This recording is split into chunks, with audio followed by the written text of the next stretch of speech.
Hey everybody, this is David Trungale. I am the owner of the investment website TraderTours.com. I wanted to make a video to show you a very basic but effective strategy that I've used for about 10 years now.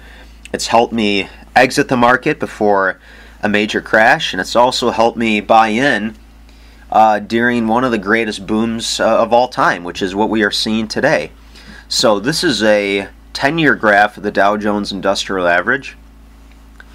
And I have implemented two simple moving averages to this graph. The blue line right here is the 100-day simple moving average, and the pink line right here is the 400-day simple moving average.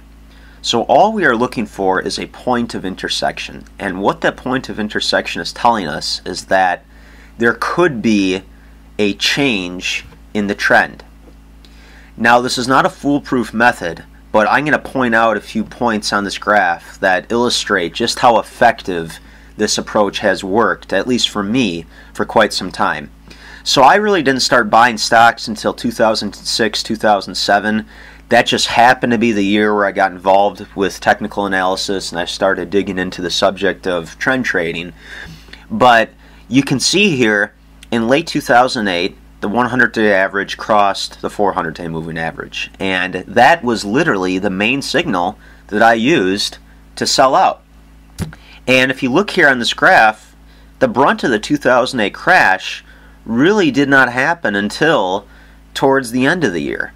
So if anyone tells you that the 2008 crash happened overnight and that it was impossible to forecast, I really think they're leaving a lot out of the picture. Now, it is true, particularly using my method, that you'll never be able to sell out at the absolute top, and you will never be able to consistently buy in at the absolute bottom. In fact, I don't care what approach you take, you'll never be able to buy at the bottom or sell at the top regardless. If anyone tells you they can perfectly get in at the bottom or top, they are lying. Nobody can time that consistently. But more importantly, you don't have to. You want to take a chunk out of the middle of a trend. And Jesse Livermore, who is one of the greatest financial speculators of all time, he had a very powerful expression. What he said was, you should not worry about what the markets are going to do. You should worry about how you are going to respond to the markets. And that's exactly what we're seeing here, is we are responding. So we're going to sell out, possibly go short, or just like I said, move to cash, and then back in late 2009 we would be buying. Because again, that's in response to a new trend. Now, on a personal note, when this 100-day average crossed the 400-day average, yes, this would be a buy signal, but I personally did not buy in back then. The reason why is because there were other technical indicators on the table that were pointing to neutral or bearish signs at the time. So, whoops, let me pull back up here. I just wasn't sure, you know, and anytime you're not sure, it's always better off to play it safe than sorry. So I did not buy back in until late 2010. And ever since then, it's been a very nice uptrend. Now, if you notice, in late 2011, there was almost a false sell signal. The 100-day average may have just poked at the 400, but it certainly did not intersect. And ever since then, it's been a wonderful bull market. And I still think the market is going noticeably higher, even though it's currently at 18,000. So the message I always try and get across is, do not be too concerned with valuations. We want to look at what's actually happening. The charts are powerful because they are directly reflecting the actions of millions of investors on a global level.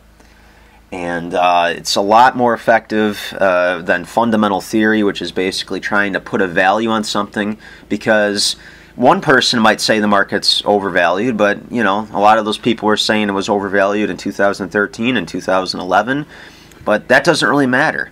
A single person's opinion is no match for the actual actions, the activity of investors on the global level. And the people with the deepest pockets ultimately win the day. So it's so important to trade with them and not against them. One last point I wanted to address is, a lot of people might be wondering, why exactly did I use a 400-day simple moving average and a 100-day simple moving average? You know, some people like to use 50 and a 200. Other people that are short-term swing traders might use a maybe a 6 and a 15 or a 5 and a 15. To be honest with you, this is just based on experience. I think that the broader moving averages tend to be more consistent.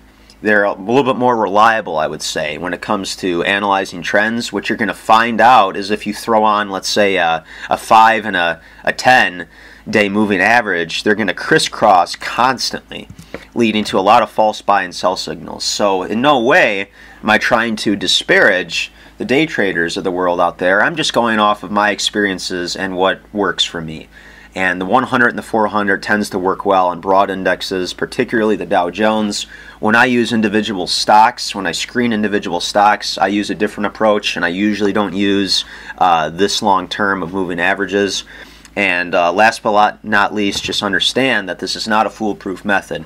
We certainly could see a false signal coming up, but until farther notice, it's still a bull market. I still would be buying stocks to this day. And remember to react to the markets and do not try to predict the market. So in 6 months from now, in 1 year from now, in 5 years from now, I cannot tell you whether or not I'll be in or out of the market. Again, that's all dependent on what actually happens with the mechanics. Thank you so much for watching this. Please check out my website, tradertours.com, and I hope you have a great day.